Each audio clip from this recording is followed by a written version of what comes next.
Nuclear weapons na ang susunod na ide-deploy ng US sa Pilipinas. Yan ang kinakatakot ng Chinese Foreign Ministry. Hindi raw sumusunod ang US sa batas na pinirmahan nila. Pangako kasi ng Amerika noon na hindi magde-deploy ng weaponry sa labas ng US territory. Pero ano daw ang nangyayari ngayon? Long-range missile, mid-range missile at air defense missile na ilabas na ng Amerika at nasa Pilipinas na.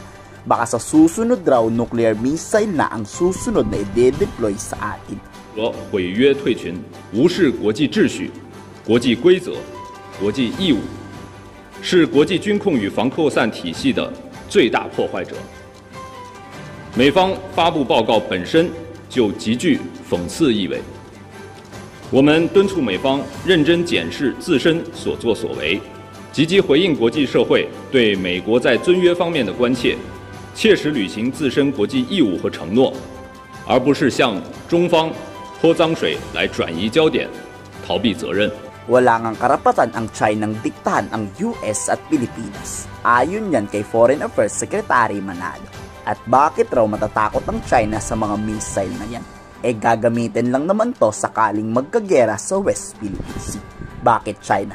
May balak ba kayong sakupin yan? Kung wala naman daw dapat kayong ikatakot. Hindi naman daw papasabugin yan ng Pilipinas. O baka may balak talaga kayo. Kaya nagre-reklamo kayo ng nagre-reklamo.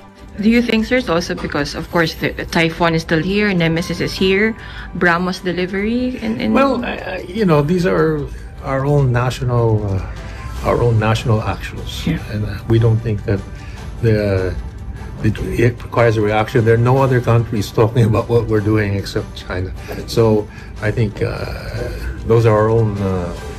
Those are activities which address our own national defense needs and national security needs. So, isa sa example ni Secretary Manalo, kung walang mga missile na yan, baka ang military exercises ngayon ginugulo na ng China. Kung mapapansin nyo, nagdadalawang isip pa ang Chinang mangharas. Takot kasi sila kasi mga armado tayo. Kaya nga yung mga fighter jet natin hindi rin usually may missile yan. Pero ngayon mapapansin nyo may mga nakakabit na missile. Naka-monitor naman ng AFP sakaling wag naman sanang manggulo talaga tong mga Chinese. We're also closely monitoring the situation and we want to see exactly how they proceed and what they have in mind.